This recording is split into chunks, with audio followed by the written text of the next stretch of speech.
नमस्कार दोस्तों, मैं हूं नीरज राय और आपका स्वागत है फार्मा हर्ट्स में। दोस्तों, आज की वीडियो में हम बात करने वाले हैं ग्लूकोमा के ट्रीटमेंट के बारे में। इस वीडियो में हम लोग देखेंगे कि ग्लूकोमा क्या होता है एंड इसके क्या सिम्टम्स होते हैं, क्यों होता है और इसके ट्रीटमेंट में कौन कौन सी मेडिसिन यूज़ करते हैं। तो चलिए वीडियो की शुरुआत करते हैं और सबसे पहले बात करते हैं कि ग्लूकोमा होता क्या है।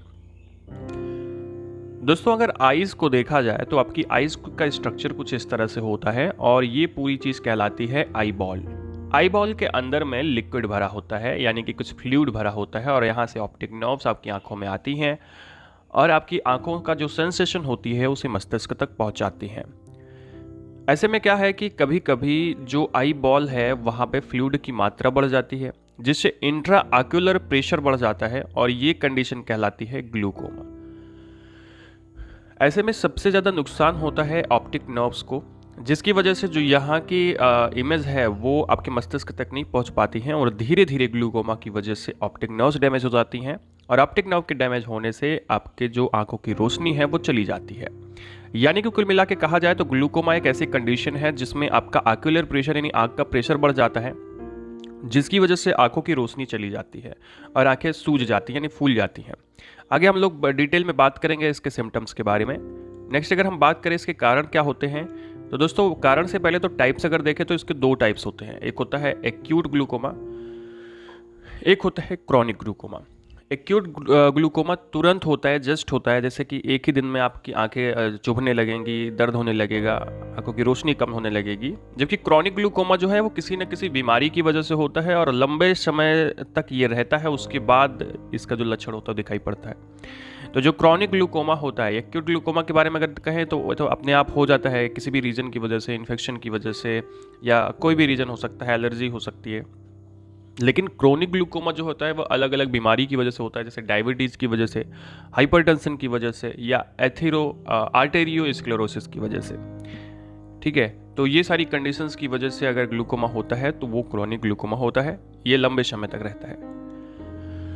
अब अगर हम बात करें साइन और सिम्टम्स के बारे में, क्या सिम्टम्स दिखाई पड़ते हैं, तो दोस्तों एक्यूट ग्लूकोमा की अगर बात करें तो यहाँ पे अचानक से आंखों में सीवियर पेन होता है, बहुत तेज चुभन होती है, बहुत तेज जलन होती है, आंखें खुलती नहीं है और साथ में आंखें रेड हो जाती हैं और आंखों की जो रोशनी होती है वो कम होने लगती है। दोनों आंखों में ग्लूकोमा की शिकायत हो सकती है या एक में हो सकती है, जिसमें होगी उसी में ये सबसे समस्याएं दिखाई पड़ेंगी।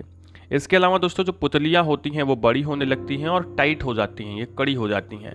ठीक है, वहीं अगर मैं बात करूं क्रॉनिक ग्लूकोमा के बारे में तो इसमें आंखों की रोशनी धीरे धीरे कम होती लगती है और ये पता भी नहीं चलता क्योंकि इसके लक्षण दिखाई नहीं पड़ते।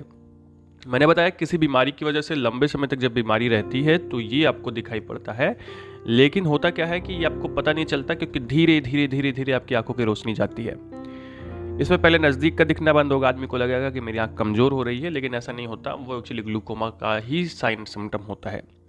दोस्तों, क्रॉनिक ग्लूकोमा बहुत ज़्यादा खतरनाक हो सकता है क्योंकि आपने कई बार देखा होगा कि डायबिटिक पेशेंट की जो आंखों की रोशनी होती है वो चली जाती है और वो इसी की शिकायत होती है, तो इसमें पूरी तरह से आंखों की रोशनी जा सकती है।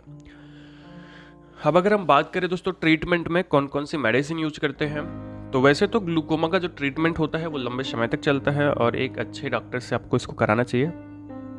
बाकी नॉर्मल कंडीशन में अगर मैं बात करूं कि किस मेडिसिन का यूज़ होता है, तो यहाँ पे हम लोग यूज़ करते हैं आई ड्रॉप जेनफ्लॉक्स, जिसमें ओफ्लॉक्सासिन होता है। तो ओफ्लॉक्सासिन का ऑप्थेल्मिक सॉल्यूशन आता है जो दिन में 5 से 6 बार आंखों में 3 दिन के लिए डालने की सलाह दी जाती है।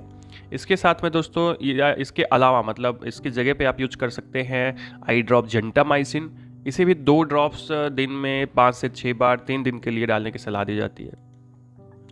ये नहीं मिलता है तो इसके स्थान पे आप पिलोकार या 2% यूज कर सकते हैं, जिसमें पिलोकार्पिन होता है और ये 4 बार दिन में 3 दिन तक 2-2 ड्रॉप आंखों में डालने की सलाह दी जाती है। तो तीनों में से कोई एक आई ड्रॉप आप यूज कर सकते हैं और इसके साथ में एसिटाजोलामाइड टैबलेट्स आती हैं 250 mg की, उसको लेने की सलाह दी जाती है। दिन में इसे TDS लेना होता है, दिन में 3 बार 3 दिनों के लिए इसे लेने की सलाह दी जाती है। आंखें ठीक होती है तो ठीक है, नहीं तो आप किसी अच्छे डॉक्टर्स के साथ में अच्छे हॉस्पिटल में अपनी आंखों की जांच कराएं, उसके जांच कराने के बाद उसका ट्रीटमेंट लें। तो तो इस तरह से जो ग्लूकोमा को हराया जा सकता है, उसको ख़त्म किया जा सकता है। तो दोस्तों ये था आज का छोटा सा वीडियो जिसमें हम लोगों ने बात की treatment of the glaucoma. Glaucoma के ट्रीटमेंट में कौन कौन से मेडिसिन यूज़ करते हैं। वीडियो आपको इन्फॉर्मेटिव लगा हो, अच्छा लगा हो तो चैनल को सब्सक्राइब करिएगा, वीडियो को लाइक करिएगा, दोस्तों के पास शेयर करिएगा। दोस्तों हमें इंस्टाग्राम पर भी फॉलो कर सकते हैं और हमारा हेल्थ मुख्य चैनल जरूर सब्सक्राइब करिएगा। पूरा वीडियो देखने के लिए बहुत बहुत धन्यवाद। मिलते हैं नेक्स्ट वीडियो में।